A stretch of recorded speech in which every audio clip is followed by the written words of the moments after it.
RG Kar medical college hospital में trainee doctor की rape कर हत्या के मामले में बवाल मचा हुआ है, लेकिन इस कॉलेज में यह कोई पहली मौत नहीं हुई है।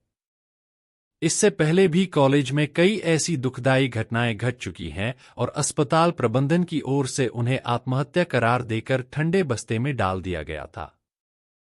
पुलिस जांच में भी मौत का रहस्य नहीं खुल सका। कोलकाता के RG Kar medical college and hospital में स्नातकोत्तर की प्रशिक्षु डॉक्टर से कथित बलात्कार और हत्या के खिलाफ देशव्यापी विरोध प्रदर्शन हो रहा है। पूरे देश के डॉक्टर और हस्तियां रेप और हत्या के खिलाफ आवाज उठा रहे हैं। कोलकाता पुलिस ने इस घटना में आरोपी के तौर पर संजय रॉय नाम के सिविक वॉलंटियर को गिरफ्तार किया गया है। हालांकि मृतक के परिजनों समेत कई लोगों का मानना है कि इसके पीछे कुछ और साजिश है। आरोप ये भी लग रहे हैं कि प्रशासन इन्हें छुपाने की कोशिश कर रहा है। कलकत्ता हाईकोर्ट के आदेश के बाद अब सीबीआई ने रेप मर्डर मामले की जांच शुरू की है। हालांकि यह पहली बार नहीं है जब आरजीकर मेडिकल कॉलेज में ऐसी रहस्यमयी मौत हुई है। इससे पहले भी मेडिकल कॉलेज ऐसी कई घटनाएं घट चुकी हैं। कभी छात्रों की, कभी प्रोफेसरों की, कभी हाउस स्टाफ की रहस्यमय परिस्थितियों में मौत हो चुकी है। अस्पताल में अश्लीलता का धंधा चलने का आरोप लगा है। कभी ड्रग्स रैकेट तो कभी अश्लील काम किए जाने जैसे गंभीर आरोप लगे हैं। अब ट्रेनी छात्रा की मौत के बाद अब फिर से आरजीकर अस्पताल सवालों के घेरे में है। आइए जानते हैं कि इसके पहले RG Kar medical college and hospital में पहले कौन-कौन से घटनाएं घटी हैं जिसे लेकर बवाल मचा था। उनमें से ज्यादातर मौत के मामलों पर अभी भी रहस्य का पर्दा पड़ा हुआ है। 2001 में हॉस्टल में मिला था सौमित्र का शव।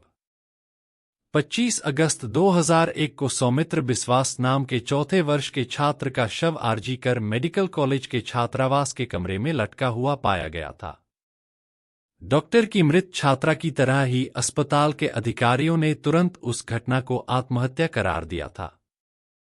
लेकिन पीड़ित परिवार और मृत छात्र के साथियों ने मौत पर संदेह जताया। कोलकाता रेप केस और सीबीआई।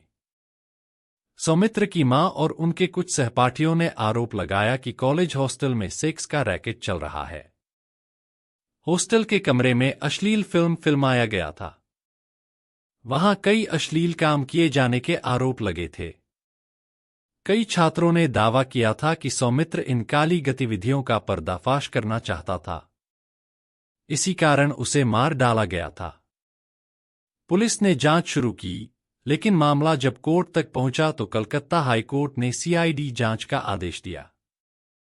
सौमित्र की सहपाठी अरोमिता दास और अमित बाला को गिरफ्तार किया गया। हालांकि मामला अभी तक अनसुलझा है। सौमित्र की मौत पर अभी भी सस्पेंस बरकरार है। 2003 में हाउस स्टाफ ने किया सुसाइड। 5 फरवरी 2003 को RG Kar medical college and hospital के हाउस स्टाफ अरिजीत दत्ता ने आत्महत्या कर ली। पुलिस ने बताया था कि अरिजीत ने पहले अपने हाथ में एनेस्थीसिया दिया, उससे हाथ में लकवा मार गया था। फिर ब्लेड से अपने हाथ की नस काट ली। फिर मेन हॉस्टल की छत से नीचे कूदकर जान दे दी। शव के पास सर्जिकल चाकू भी बरामद किया गया था।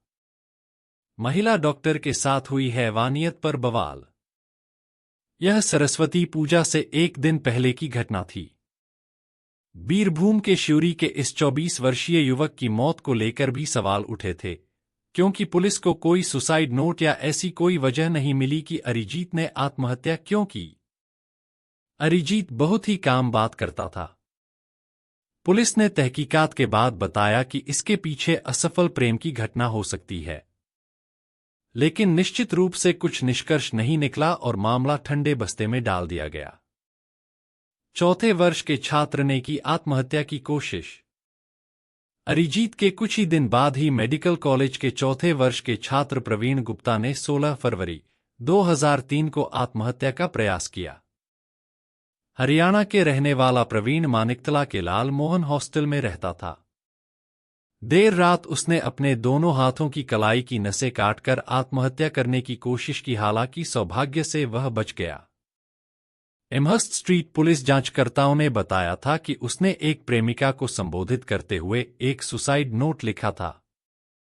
प्यार में असफल होने के बाद वह अवसादग्रस्त था और इसलिए उसने आत्महत्या करने की कोशिश की। हालांकि उनके सहपाठियों और रूममेट्स के अनुसार प्रवीण गुप्ता बिल्कुल भी अवसाद से पीड़ित नहीं थे। वे सोच भी नहीं सकते कि वह आत्महत्या करने की कोशिश कर सकता है। प्रवीण गुप्ता के पिता ने बताया था कि उनका बेटा किसी बात को लेकर परेशान था। हालांकि प्रवीण को किस बात की चिंता थी, यह उन्होंने कभी सार्वजनिक नहीं किया। इससे यह रहस्य ही बना रह गया। 2016 में कॉलेज के प्रोफेसर का मिला शव। RG Kar medical college and hospital में मेडिसिन के प्रोफेसर थे गौतम पाल। 24 अक्टूबर 2016 को 52 वर्षीय डॉक्टर का शव दक्षिण दमदम में उनके किराए के घर से बरामद किया गया था। बदबू आने पर पड़ोसियों ने पुलिस को सूचना दी। दरवाजा तोड़ने के बाद पुलिस ने उन्हें पहली मंजिल पर एक कमरे में बिस्तर पर मृत पाया। कोई सुसाइड नोट नहीं मिला। पुलिस ने अनुमान लगाया कि अचानक दिल का दौरा पड़ने से उनकी मौत हुई होगी। हालांकि वे मौत के कारण की पुष्टि नहीं कर सके। चूंकि दरवाजा अंदर से बंद था, इसलिए पुलिस ने किसी भी बाहरी संलिप्तता से इनकार किया। यह पता लगाने के लिए कि क्या उसे जहर दिया गया था, गौतम पाल के पेट की सामग्री भी संरक्षित की गई थी। जांचकर्ताओं को उसके कमरे के फर्श पर खून के धब्बे और चेहरे पर कुछ चोट के निशान भी मिले थे, लेकिन उनकी मौत को लेकर रहस्य अभी भी बना हुआ है। 2020 में ट्रेनी डॉक्टर ने कर ली थी आत्महत्या। उस वक्त कोविड-19 महामारी चल रही थी। स्नातकोत्तर द्वितीय वर्ष की महिला डॉक्टर पौलमी साहा की दुखद मृत्यु हो गई। पौलमी ने आरजीकर अस्पताल की 6ठी मंजिल से कूदकर आत्महत्या कर ली। दोस्तों और सहकर्मियों ने कहा कि शायद वह डिप्रेशन की शिकार थी। वह काफी समय से कोविड-19 क्लिनिक में काम कर रही थी। पुलिस ने कहा कि उसने 1 मई को सुबह 11 बजे अपनी शिफ्ट शुरू होने से ठीक पहले 6ठी मंजिल से छलांग लगा दी। हालांकि इस मामले में कोई सुसाइड नोट भी नहीं मिला। पौलमी की मौत को लेकर कई सवाल भी उठे, जिनका जवाब आज तक नहीं दिया गया है।